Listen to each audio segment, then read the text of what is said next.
मैं भी आपकी तरह एक मेडिकल स्टूडेंट थी, नीट की तैयारी कर रही थी, आपकी तरह बोझा उठा के बैग लेके जाती थी कोचिंग, बहुत पढ़ाई करती थी, बहुत सारी डिफिकल्टी मैंने भी फेस की है, तो मैं बहुत रिलेट करती हूँ आप लोगों से। मेहनत करते चलो, फल जरूर मिलेगा एंड मिलना ही है बेटा, कभी हार नहीं माननी।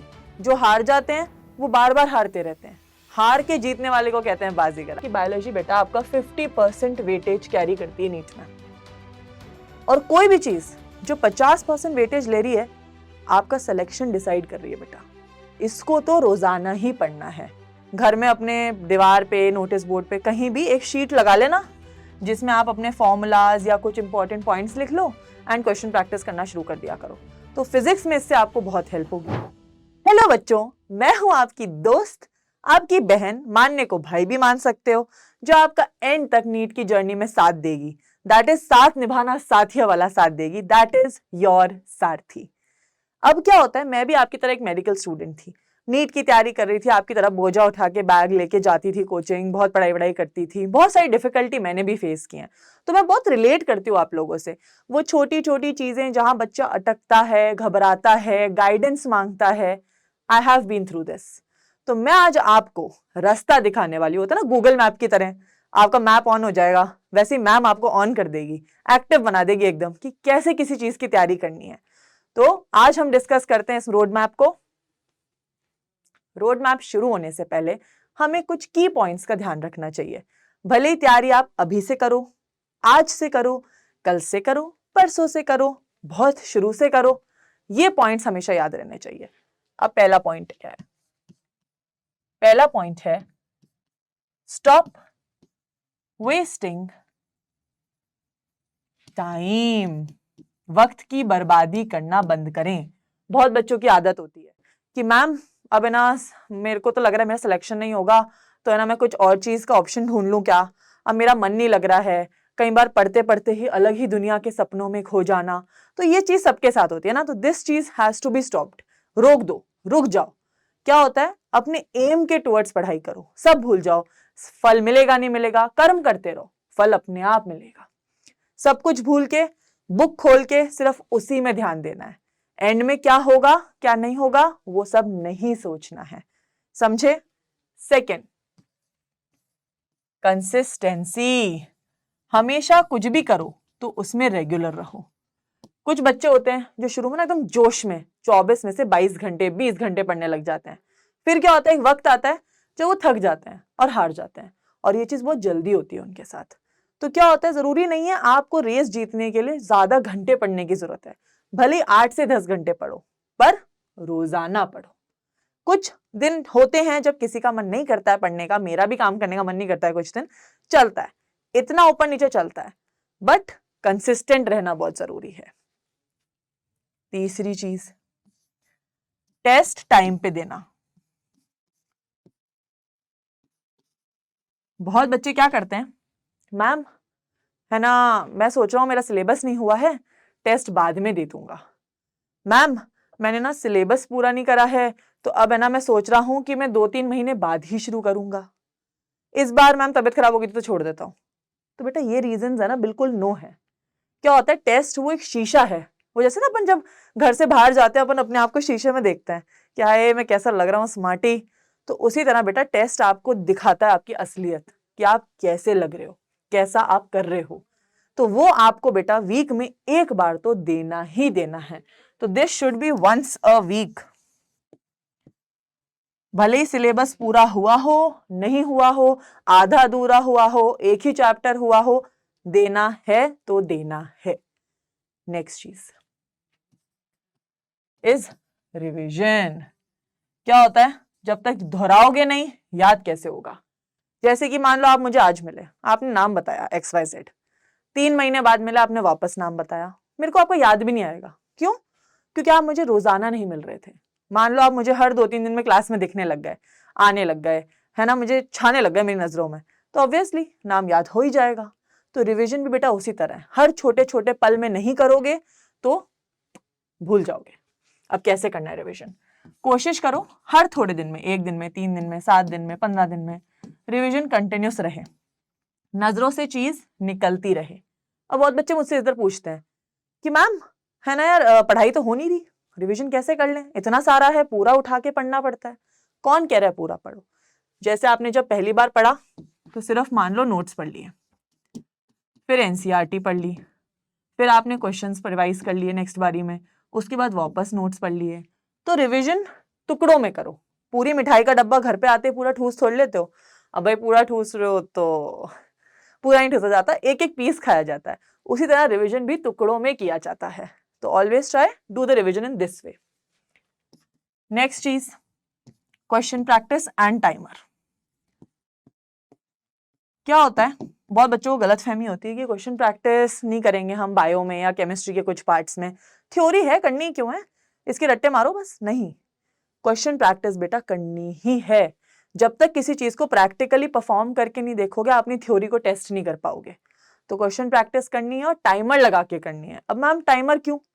क्या होता है, आप लोगों ने एक चीज देखी होगी, घर पे जब है ना अपन क्वेश्चन प्रैक्टिस करने बैठते हैं, 30 क्वेश्चन कायदे से कितने मिनट में होने चाहिए? 30 मिनट में। नीट में एक क्वेश्चन के लिए 1 मिनट ही मिलता है, पर अपन क्या करते हैं, 2-2 घंटे 3-3 घंटे अपने सपनों के ख्वाब सजाते रहते हैं और उसमें गुल रहते हैं कि यार खत्म होगा, होता ही नहीं है। क्यों? क्योंकि वक्त की कदर नहीं है। असी वेल्ले सब वेल्ले, ऐसा वाला चलता है ना मन में कि अपन तो वेल्ले हैं, फ्री हैं, करते रहेंगे यार, पढ़ते रहेंगे। ऐसा नहीं होता है। पढ़ना है तो टाइम पे पढ़ना है, क्वेश्चन करने हैं तो टाइम पे करना है। तो कोशिश करें क्वेश्चन को बराबरी से करें। टाइमर लगा लो एंड डू द क्वेश्चन। जैसे 30 क्वेश्चन है तो 30 से 45 मिनट्स का टाइमर लगा लिया, ऐसे ऐसे करना है। और OMR शीट्स प्रिंट आउट करवा लो, गूगल से डाउनलोड कर लो एक इमेज, बहुत सारी निकालो, चीप रेट में भी हो जाएगी एंड एकदम एग्जाम की तरह प्रैक्टिस होगी। तो लास्ट मोमेंट पे एंजाइटी फील नहीं करोगे कि यार प्रेशर हो रहा, टाइम में नहीं कर पा रहा। तो ये कुछ वो की पॉइंट्स थे, चमत्कारी जादुई वर्ड्स, जो एक बच्चे को नीट की तैयारी के टाइम पता ही होने चाहिए। पढ़ लेना इनको, मुझे पता है सब लोग स्किप कर दोगे तुम ये। अब इसके बाद हम देखेंगे सब्जेक्ट वाइज कैसे करना है। तो सब्जेक्ट में सबसे पहला आता है बायोलॉजी। बायोलॉजी में हमें एक चीज पता है कि बायोलॉजी बेटा आपका 50% वेटेज कैरी करती है नीट में। और कोई भी चीज जो 50% वेटेज ले रही है, आपका सिलेक्शन डिसाइड कर रही है बेटा। इसको तो रोजाना ही पढ़ना है। जैसे बॉटनी ज़ूलॉजी है, ऑल्टरनेट करके पढ़ लिया, आज बॉटनी कल ज़ूलॉजी, या फिर 3 दिन बॉटनी 3 दिन ज़ूलॉजी। पर बायो रोज आंखों से निकलनी चाहिए, तभी उसको धरा पाओगे, याद रख पाओगे, प्लस सिलेबस भी काफी है। अब शुरुआत कैसे करनी है पढ़ने की? लेक्चर देख के। सबसे पहले आप देखेंगे लेक्चर। अब इसमें बहुत बच्चे सवाल पूछते हैं कि मैम वन शॉट देखें या डिटेल्ड देखें। बेटा वन शॉट तब देखा जाता है जब आपने कोई चीज पहले पढ़ रखी है। अब आपने कोई चीज पहले पढ़ ही नहीं रखी और आप शुरुआत ही उसके छोटे वर्जन से करो तो कैसे काम चलेगा? मतलब आपने तो बच्चे को आते ही क्रैश कोर्स में बिठा दिया, कोचिंग में तो पढ़ाया ही नहीं 2 साल। तो बेटा वही है वन शॉट। रिवीजन करना हो तो it is good, otherwise go for detailed lectures. दूसरी चीज, नोट्स पढ़ना। बहुत बच्चे क्या करते हैं, तारे सितारे लगा के ना पूरा साल कलर्ड नोट्स बनाते हैं और एंड में एक अजीब से सवाल पूछ लेते हैं आके, मैम नोट्स पढ़ने हैं क्या? अरे जिस चीज पे तुमने मेहनत लगाई, जिस चीज के तुमने पैसे दिए क्लास में, वो नहीं पढ़ोगे? बिल्कुल पढ़ने हैं। तो notes should be the priority. तीसरी चीज, NCERT, the most important in biology. अब इसमें सवाल, मैम ये NCERT ना मुझे कितनी बार पढ़ लेनी चाहिए साल खत्म होने तक? तो बेटा कम से कम 10 से 20 बार NCERT पढ़नी ही है आपको। 2 डिजिट में इसे पढ़ो ही पढ़ो। क्या होता है, जितनी बार आंख से निकलेगी उतनी बार आपका परफेक्शन आएगा, आप नई नई लाइंस कैच करोगे। Next, question practice. वो तो सदाबहार है, वो तो करनी ही करनी है। और कितनी करनी है? अराउंड 200 to 250 क्वेश्चंस पर चैप्टर। जरूरी नहीं है एक साथ करो, टुकड़ों में कर सकते हो, 100 50 50 50 50, जैसे यू फील लाइक। अब आता है इंटरेस्टिंग फैक्ट, मैम बायोलॉजी को रिवाइज कैसे करें? इसके लिए मैं एक सिस्टम फॉलो करती हूँ जिसे मैं कहती हूँ 3R सिस्टम। न्यू इन्वेंशन मैंने बनाई। 3R क्या है ma'am? That is read, revise, recite. Read मतलब जैसे आपने टीचर ने क्लास में नोट्स लिखवा दिए, घर जाके नोट्स की रीडिंग लगाई, NCERT रीडिंग लगाई, दैट इज आपका पहला पॉइंट, रीड डन। रिवाइज मतलब जो आप उसका पहली बार रिवीजन करेंगे, एक बार रीड के बाद पहला रिवीजन। रिसाइट माने किताब को बंद किया, आंखें बंद की और ऐसे याद किया कि पहली हेडिंग क्या थी, इंट्रोडक्शन, इसमें ये इंपॉर्टेंट था। फिर क्या था, लाइफ साइकिल, उसमें ये इंपॉर्टेंट था। फिर तीसरी हेडिंग, उसमें ये इंपॉर्टेंट है। उसे बोल के देखो, 15 से 20 मिनट लगेगी, बट ये चीज बेटा आपके दिमाग में इतना भयंकर असर डालेगी ना, एकदम याद करा देगी। वो जब आप मूवी से, पिक्चर हॉल से निकलते हो, 10 लोगों से मूवी डिस्कस करते हो, मूवी याद हो जाती है, यार मूवी याद हो रही है, ये कैसे नहीं होगा, ये भी होगा। ठीक है, तो ऑलवेज ट्राई रिसाइट। अगर आप बोलने में बिलीव नहीं करते हो तो एक पेपर लेके और लिखने में बिलीव करते हो, वो कर लो, उसमें भी 15-20 मिनट नहीं तो आधा घंटा लग जाएगा। But this is the best method to revise anything जो थ्योरी बेस्ड हो। ये सब तो करना ही है, उसके अलावा क्वेश्चन प्रैक्टिस, ये चीज से आप अपनी बायोलॉजी को बेस्ट बना सकते हैं। Moving on to the next subject, that is physics. अब फिजिक्स क्या होती है, बायोलॉजी वाले बच्चों को पसंद नहीं होती। मुझे, आपका तो नहीं पता, मुझे तो नहीं थी, क्योंकि मेरे को क्या मैथ्स बहुत टफ लगती थी, तो फिजिक्स भी टफ लगने लगी। और जैसे ही आती थी ना, मैं सोचती थी यार कैलकुलेशन आ गई, मुझसे होगी नहीं है। तो मैंने क्या, एक छोटे तरीका अपनाया। क्या, मैं क्या करती थी, कहीं कभार अपने फ्री टाइम में छोटी मोटी कैलकुलेशंस प्रैक्टिस करती रहती थी। छोटी मोटी कैलकुलेशंस जैसे, क्या हुआ, जैसे आपने अपने फ्रेंड को बोला, ओए 122 इंटू 80 करके दिखा, 24 इंटू 26 करके दिखा। ऐसे किसी से भी ना कैलकुलेशन लेते थे और हम सब, पूरी क्लास ये करती थी। ये मेरे पहले टीचर्स जो थे, उन्होंने ये टेक्निक हमें बताई थी कि ऐसे करने से आपकी कैलकुलेशन फास्ट होती है। जैसे फिजिक्स और केमिस्ट्री के न्यूमेरिकल्स में ये चीज़ बहुत काम आती है। एग्जाम में बहुत बार ना कैलकुलेशन देख के डिमोटिवेशन हो जाता है, तो क्या होता था, ये चीज़ बहुत फायदा देती है। तो कोशिश करा करो थोड़े थोड़े टाइम में ना अपनी कैलकुलेशंस इंप्रूव करो, दैट इज अपनी बेसिक मैथ्स ठीक करो। अब फिजिक्स कैसे पढ़नी है, फिजिक्स में भी सेम सिनेरियो लेगा, लेक्चर, नोट्स। अब एनसीईआरटी का सवाल बहुत बच्चे पूछते हैं, फिजिक्स में एनसीईआरटी पढ़ें कि नहीं पढ़ें। बेटा फिजिक्स में एनसीईआरटी उतनी इंपॉर्टेंट नहीं है, बट एनसीईआरटी में से क्या करना जरूरी है, that is in text questions plus back exercise. ये कर लोगे, it is more than sufficient, इतना ही जरूरी है। इसमें से सीधा क्वेश्चन उठा के आ जाते हैं नीट में, तो ये तो करने ही करने हैं। और उसके बाद आपका फेवरेट क्वेश्चन प्रैक्टिस तो करनी ही करनी है, टाइमर लगा के करनी है। अब सवाल उठता है, मैम रिवीजन कैसे किया जाए इसमें। फिजिक्स का revision is very simple, notes पढ़ने हैं और क्वेश्चन लगाने हैं टाइमर के साथ, दैट्स इट। कोई भी न्यूमेरिकल चीज को हमेशा ऐसे रिवाइज किया जाता है। घर में अपने दीवार पे, नोटिस बोर्ड पे, कहीं भी एक शीट लगा लेना, जिसमें आप अपने फॉर्मूलाज या कुछ इंपॉर्टेंट पॉइंट्स लिख लो एंड क्वेश्चन प्रैक्टिस करना शुरू कर दिया करो।